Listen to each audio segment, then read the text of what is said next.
the reason we're here tonight is to give people an idea of what the DPW Building Committee has been doing since it was reformed in January or February of this year. I'm here to give you a little, just a historic background, a couple of minutes here. I guess I'm been around the longest in this town, but we didn't, the DPW first came to be in 1985. People in power at the time saw that there was a need for this. The way we were operating was through the benefit of Upton Fuel and Construction. The town did not own any equipment. Well, actually, they owned the pickup. They owned a 1-ton dump truck and a few shovels that were owned by the cemetery. But everything else was done through a mutually advantageous agreement with Henry Poirier and Upton Fuel and Construction. 1985, town purchased for the DPW purposes, they purchased their first piece of equipment, a used Dodge pickup truck. As time went on, they bought more equipment. Things started to fall in place. They had a committee that worked to find a site for the new DPW that was supposed to come into existence. They looked at several pieces of property. Originally, they had a land swap with the state, but that never materialized. Eventually,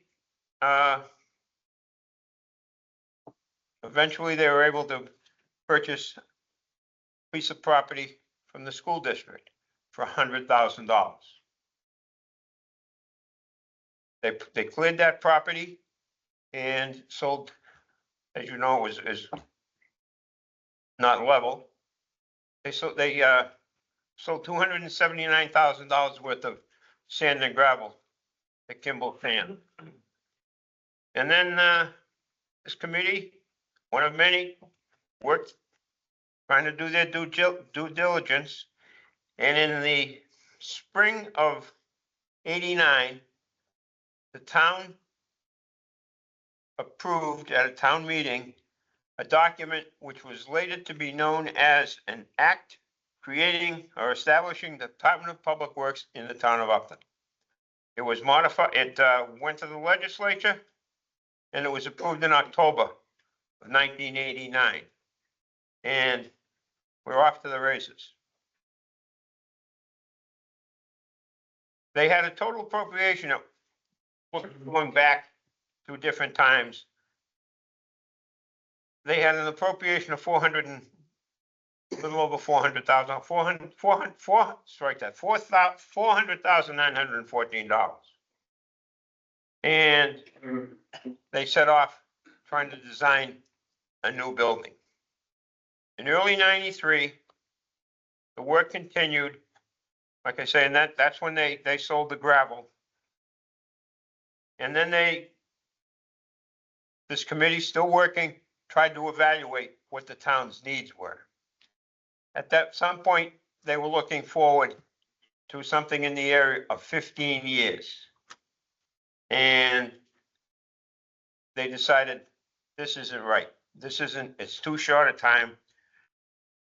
So they put the project on hold. They reorganized, and they came up with a plan to establish something that was going to last 30 years. In October '94, the town approved the project with an appropriation not to exceed $545,211. And that's the building that you see there now. It's a far cry from what we're talking about, but that was, like I say, that was back in 1994. But this is a project that had been talked about 1985, just to get where we are. It's that building now that looks nothing like what we're talking about, what we need. It solved the problem back then, okay? One thing to note, of the $545,000 they had $12,715 left over. So it got them a building, and that's what it was. You talk to a lot of people and say, why do you need a new barn? That's just a garage. What do you need more for? That's what we're going to tell you tonight. Why you need more, and why we're making the ask that we are at the town meeting. Keep in mind, the ask at the town meeting is just to get it to design documents. We're not building anything. We're just getting design documents. So with that, we have representatives from Vertex, 2 representatives from Weston Sampson. We have a DPW director, and they will take it from here. Thank you for the introduction. Thank you all for coming. You guys ready to time me?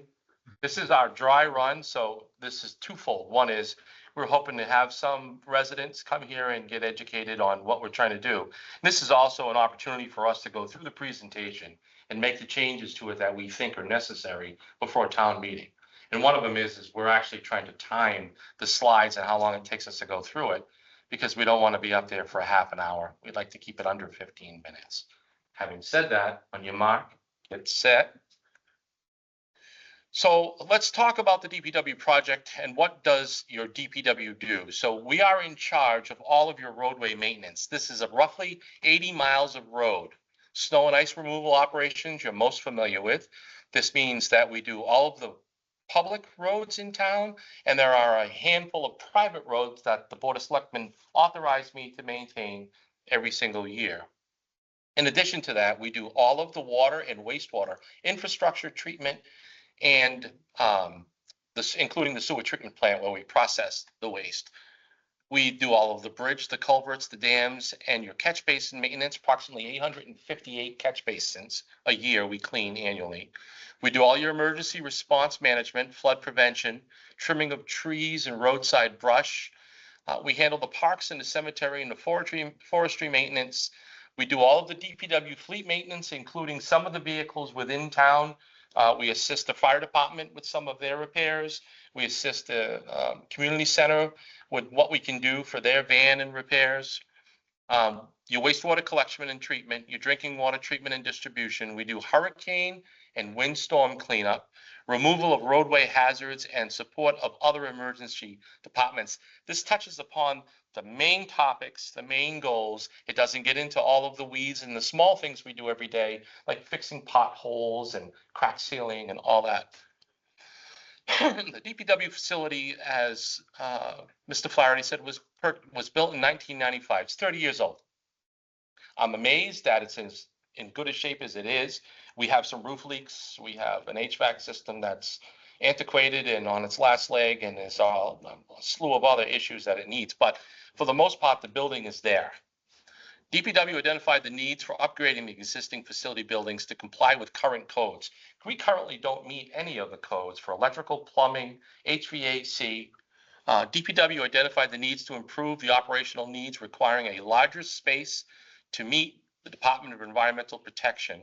Weston and Sampson was hired for a feasibility study, which was worked on from 2017 to 2021.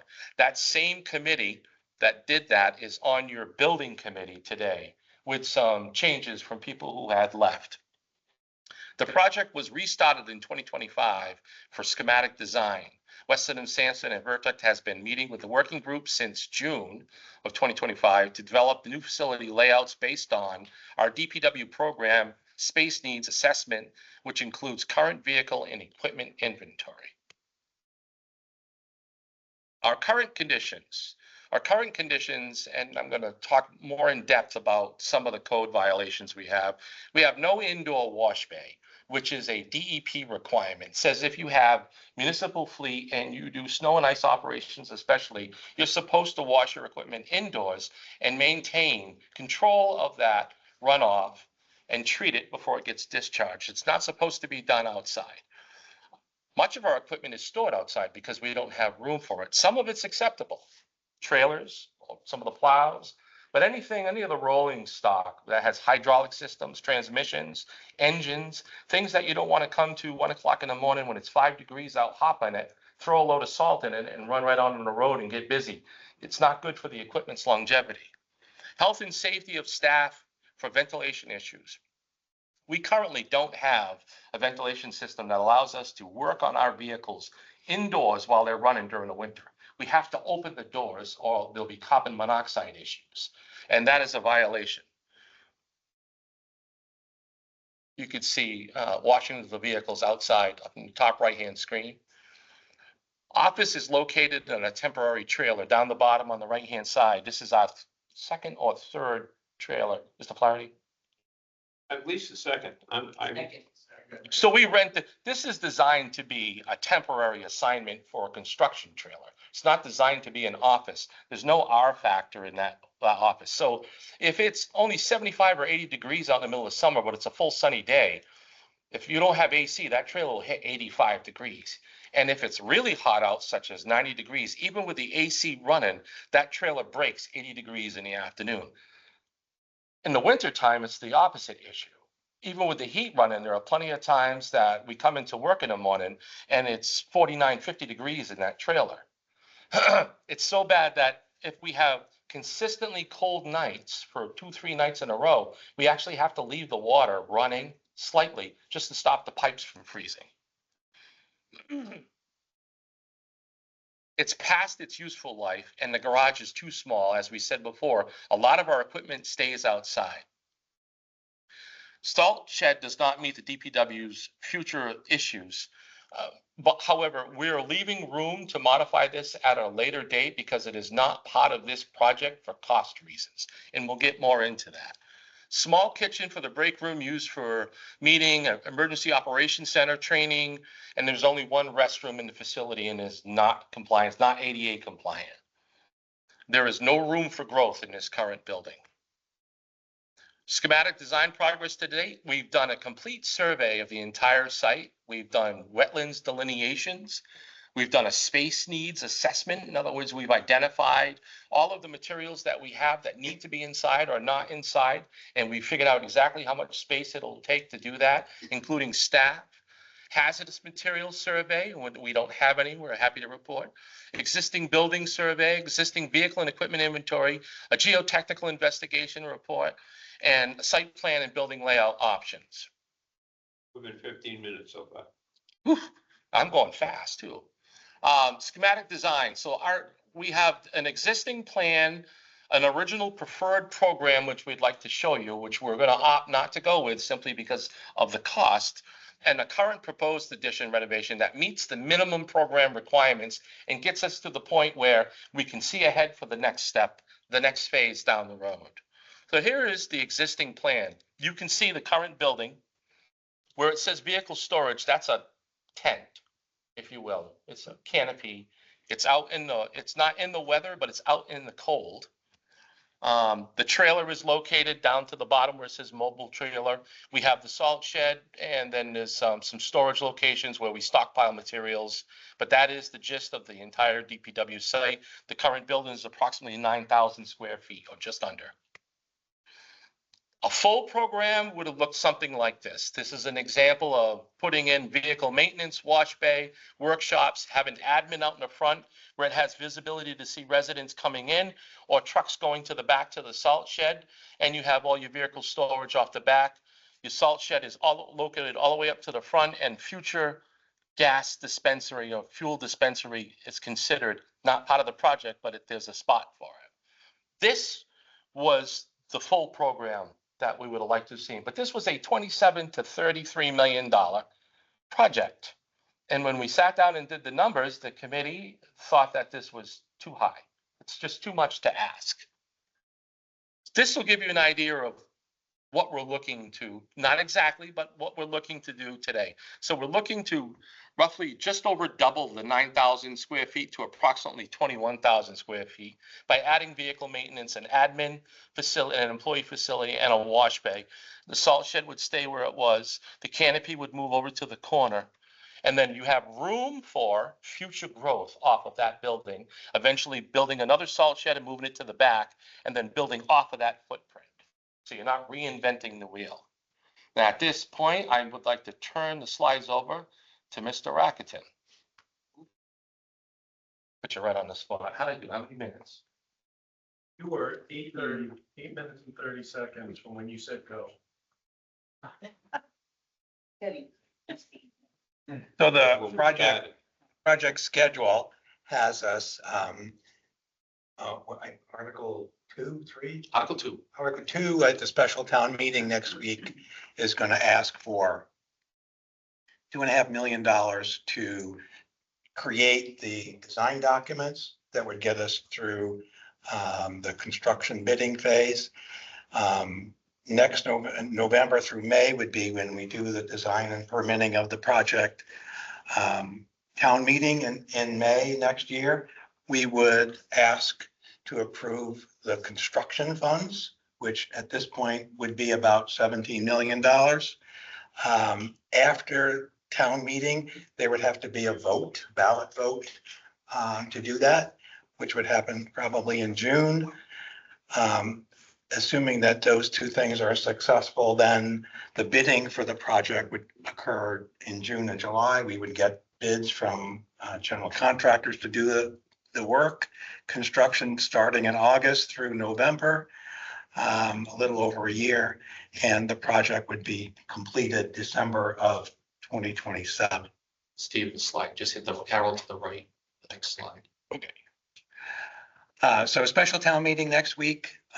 We're asking for funding to do the design and development part of the project, which is the first part of a building project where we have the architect create detailed drawings that can then be used to actually get accurate bids from a general contractor.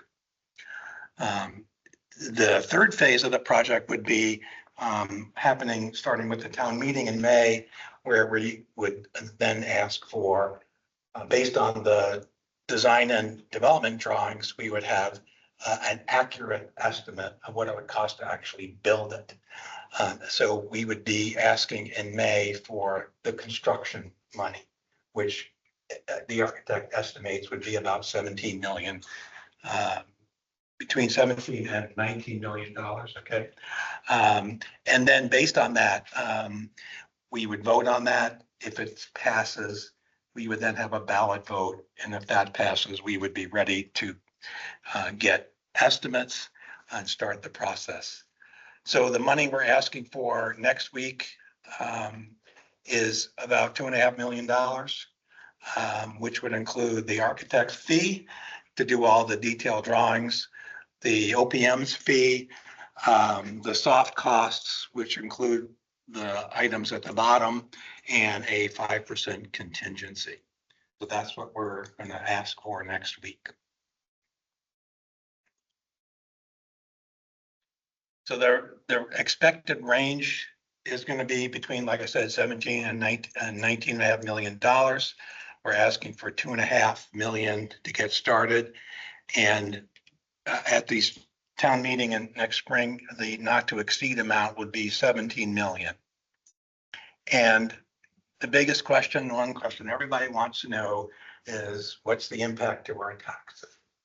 So, and this comes from Ken.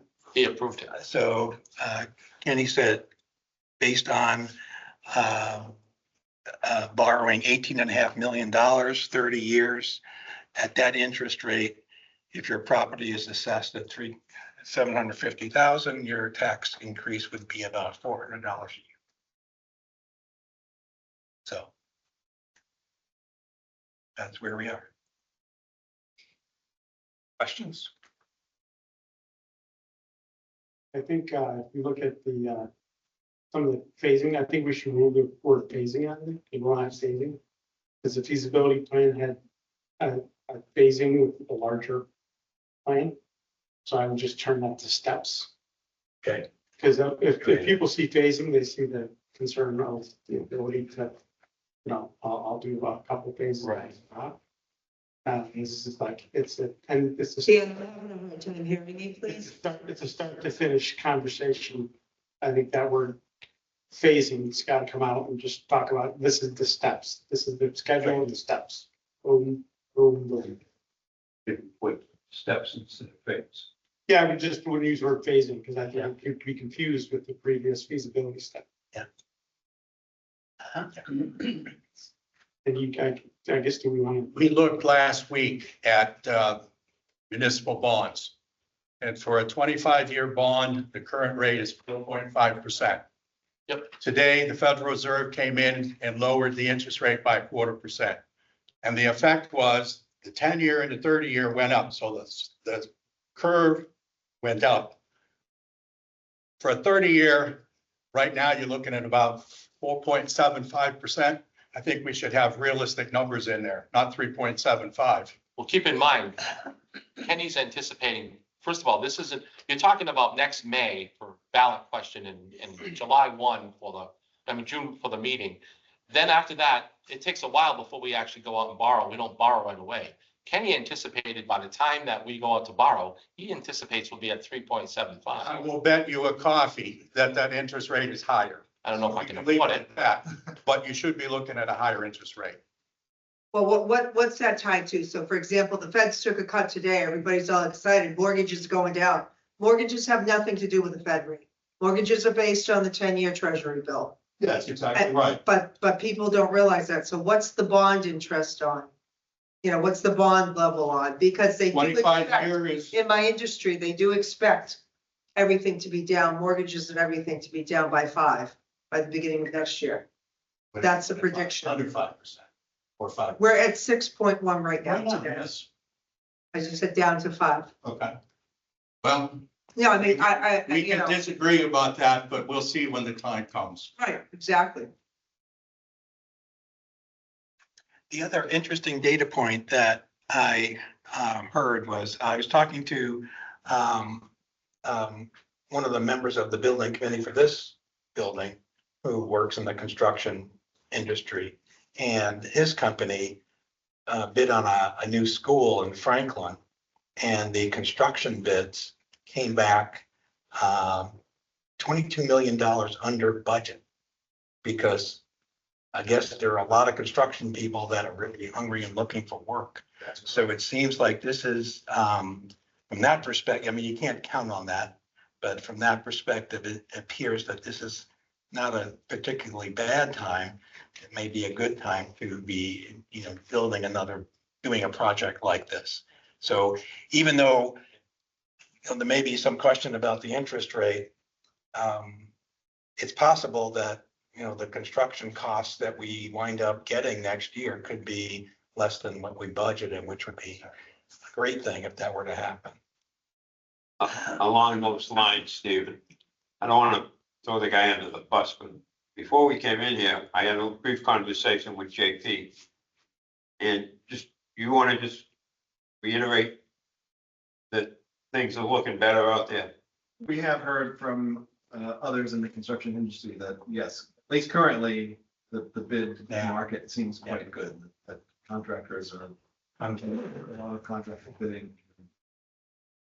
I don't know how long that'll last. If interest rates continue to fall, maybe that'll help continue that. So, one other quick question, like I said, being in the industry myself, and doing a lot of projects across all sectors, government, private, and others. There's clearly a very short and a very lightning construction backlog in the New England area specifically, not the rest of the country, but our region of the country has a really big dip. So I think we're going to see a really competitive bidding environment.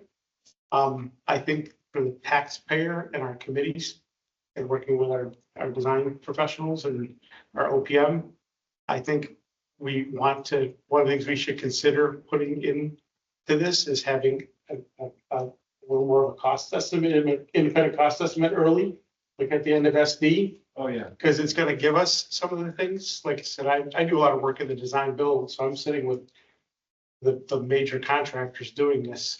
And we're talking quite a bit about what's going on in terms of some things are still not cheaper than they were. They're still the same or they're high. Other things are lower. Like I said, I think we have the labor, prevailing wage is prevailing wage, but at the end of the day, when they're deciding how much labor time they're putting into the project, that's where the flexibility comes. So I think we want to steer away from those conversations about that. Right. Because I think we're going to have, and I think we should not be shy in saying that we are talking to our design team and we believe we're going into a really good time frame in with the pricing and competitiveness compared to maybe watching the news complaining about why things aren't being done the last 2 or 3 years, that turn has shifted. The other thing, and these are 2 points that aren't in here, which we really do need to make is, Dennis knows how the inventory of equipment that we have at the DPW site now is in the millions. We have millions of dollars invested in trucks, no plows. And if we continue to leave that stuff outside during the winter, that means that that equipment's going to need to be replaced sooner because its life expectancy is going to decrease if it's kept outside in the winter. And that's an important point for people to understand why we need this. Because we're one of the things that we're doing, in addition to all the other things Dennis mentioned, is we're protecting the town's investment in all that equipment by keeping it inside in the. I think that's a really important point to make. The second point that isn't in here that I think needs to be added is at some point, if we don't do this now, we're going to have to do it eventually. The longer we wait, the more it's going to cost. And I think the architects will, and the OPM will tell us 5 to 6% a year is what the increase is typically in construction. What costs, X dollars today is going to cost 5 to 6% more for the same thing next year. So by choosing to do this now, we're getting, the best possible cost for the building that we're building. If we wait 2 or 3 more years, we'll get the same building that's going to cost 20% more. So I think these are 2 things that would resonate with a lot of taxpayers, and I think it would be important to make sure that we get that point across. Other questions? What was our total time? 29 minutes, 15 minutes, 19, or 29 from when we started. not including questions.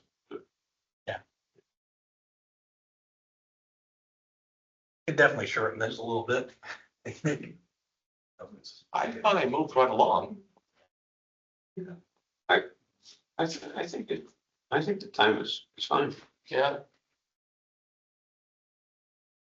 At town meeting, you're gonna have a lot of questions anyway. Right. A lot of the questions are gonna be repetitive and be done this. So. You spend a little time at the beginning and kind of head off. Potential questions. The only questions that would come up in this day and age, I think, is breaking down, if you go back a couple slides, just the dollars. It's a big range, a $2 million range on that size of the project and the cost. Yeah. Again, I think we need to somehow kind of ensure to the taxpayers that, okay, you paid for a schematic design at this point in time. We have a focus as a committee to build. And because we say 17.5 to 19.5, but then we say not to see 17 million. Because We're just asking- 2.5. Yeah, what I'm saying though is I think people are gonna ask a lot of questions about that specifically. If this passes. The $2.5 million that we're talking about now gets rolled in to the eventual borrow. If it doesn't pass, we still have to pay the $2.5 million. So at that point in history, it becomes inside, unless you do an override, that note has to be resolved inside the tax levy. So, and, we got a couple of things should be rolling away pretty soon, but we still have a long time left in this building. We got another 12 or 13 years on the town hall. In this building, we're only in like, 3 or 4, so.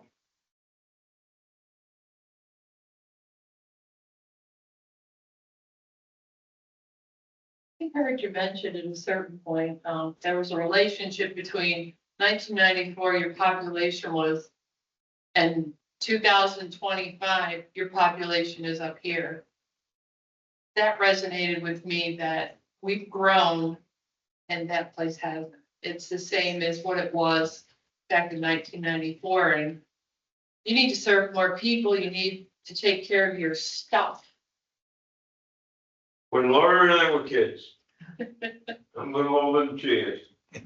But the town, please show more respect to your elders, young lady. Only by a year. He only has a tantrum on me. Back then, old fellow was the town clerk, wrote for the Telegram, Gazette, and the Milford News. And every time there'd be a snowstorm, we had 62 point something or other miles of road. Now we have 8. Back then, we didn't have the infrastructure, the water, the sewer, and everything else that we've assumed as time went on. So, That is a good point. I think I'll date myself as well. My father grew up on Christian Hill. He remembers Christian Hill being plowed by a horse. Yes. We can go back to that. And I heard that from. It was public. That's the 70-year-olds that you have trouble maybe convincing. Maybe that's a point. Hey, remember back when we've got a lot more people and a lot more miles and Yeah, more stuff to take care of. right. So would you please? Yeah. Yeah. 1990 to 2025, it's, there's a big difference. We got a lot more people. I think probably in 1990 or 1995, our population was somewhere around 5,000 maybe. Mercedes. 5,000 or 6,000. 3,000 something. I think it was less because I was in I census. think it was closer to 3. I mean, when I Yeah, moved here in I think Laura's 1980, it was 4,400. So 1995, maybe it was 5,000. Do you think so? No, I used to take the census for Martha and it wasn't We that. could check, but that's a good point. I think if we show how the population has grown between then and now, and people can relate to that means, that's right. And Steve, I think another point too is back in the 90s, most families have 1 car. Most families have 2, 3, 4 cars now because everybody has their own, and that's the wear and tear on the roads. And we have a lot more trucks coming through now, Exactly. a lot more trucks. And many more commuters also from the west of us. So Takes a toll. And the electric vehicles are heavier. They're breaking down our roads faster. Well, fix that Mendon Road Bridge down there and it'll take a lot of traffic out of here. That's gonna be 3 years. It's not a good look at It could be. But Paul, bringing up the Mendon Street Bridge, Northbridge has been being told for years, do something about the bridge, do something about the bridge. And the state condemned it. We all know the state's in financial trouble. We are in violation of multiple OSHA regulations because of our building. They will start fining people because it's an easy way to raise money.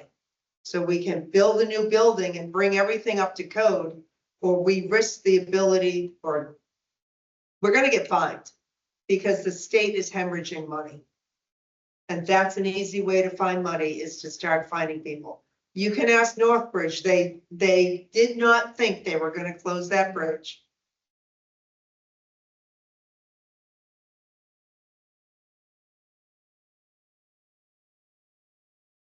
So we have a little bit of work to do. I'm gonna get some numbers together so we can talk about the the price, the value. The value It's of the equipment. today's replacement value for our rolling fleet. I'm not gonna price trailers and plows and No. things of that nature. It's everything that belongs in the building. Right. Which is what we focused on with this. We're not putting things in the building that don't have to be in the building. Right. Stuff is staying out. The other thing is the previous feasibility study, we're doing what we're talking about. We're getting all of the operational and safety needs met, and we're getting a better building. And we're doing what needs to be done, not what we want to do, what needs to be done. And it's the scope of the project. Dan, this does not allow bringing water sewer into this building. It doesn't adjust the size of the. But the original feasibility study talked about. Yes. Oh, yeah. Exactly what we're talking about. Yeah. Yeah, No There's question. been clear, this is something where it's easy to tell the taxpayers that there's been an initial committee, then there was a feasibility to get us to where we are now, where we broke it up into pieces and prioritized it, and we're doing the things that need to be done. This isn't like, oh, it's nice to do. This is These not a need nice to be have, done. this is the. These are the 2025 things that we need. The basic minimum, the meet. support needs. It meets the operational efficiency, it meets all the safety and regulatory. And This, what we did in 20. We got to the, I guess, he's not here, also Derek under the bus. It got to the point where, do we do the community center or a quote, library senior center? Or do we do the DPW building? I lost that one. We know how that ended up. We had a nice building here, prioritization. okay? We got a nice building here. It serves a small portion of the population. DPW serves 100%. Somehow or other, everybody is affected by that building, by what goes on in that building, I and think, how I that building operates. think the analogy, Paul, there is that small community center with a little brick room, basically, that we leased. And it's the same exact thing. So we're taking the small DPW and doing the same thing. They're comparable projects, meeting community needs. Because I think we need to keep that message going, because there's enough stuff going on with government to do right now. The feds aren't doing a great job making it easy being in government, whether you're full-time, part-time, or volunteer. Making it hard. This. The police stations. Got some issues too. 38 years old. I don't think you want to start, I know, I understand, those are selling points, Paul. I know, I understand. If I had $1 million snow blower sitting out in the rain at home, it would get a building. We were doing what we needed to do.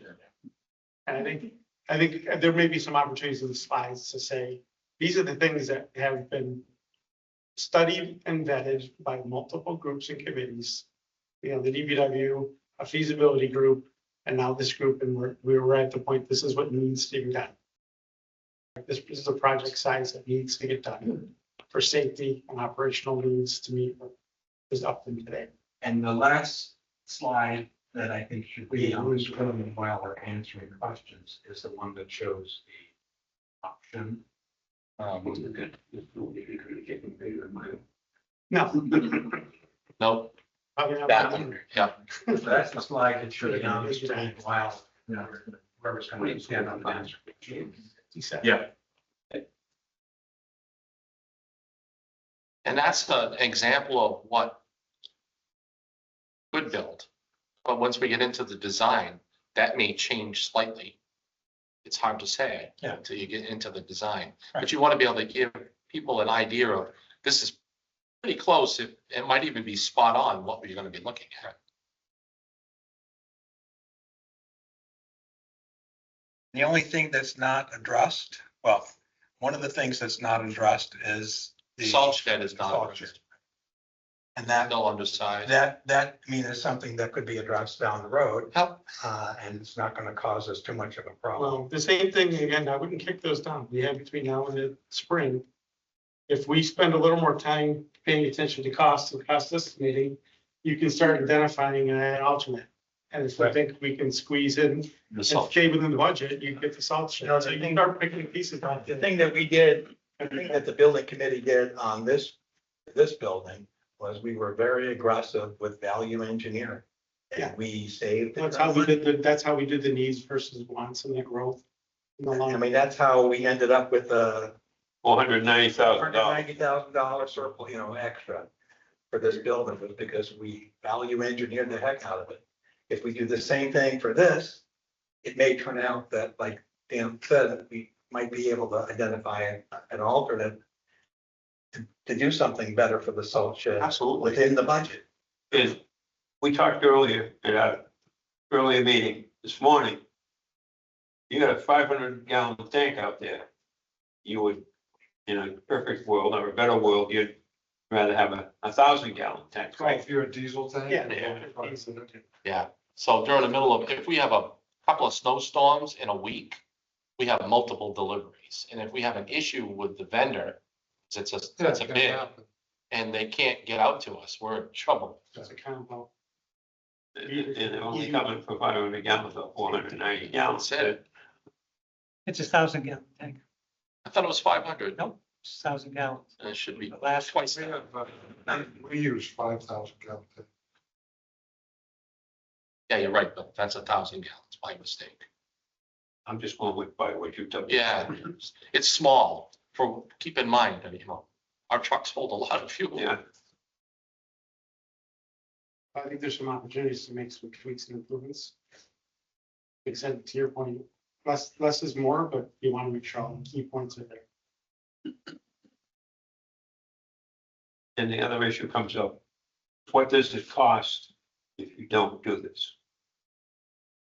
There's a cost if you don't do it. Eventually, We're gonna continue to have risk, our risk keeps going up. I think Right. that's what we say, is that the regulatory risk, the operational efficiency, wasted money because we're not operating efficiently. We're speeding the health and safety, health and I was safety. gonna say, it's health and safety of the employees too, because we're not vented. That the fumes are not vented, we're putting the employees at risk.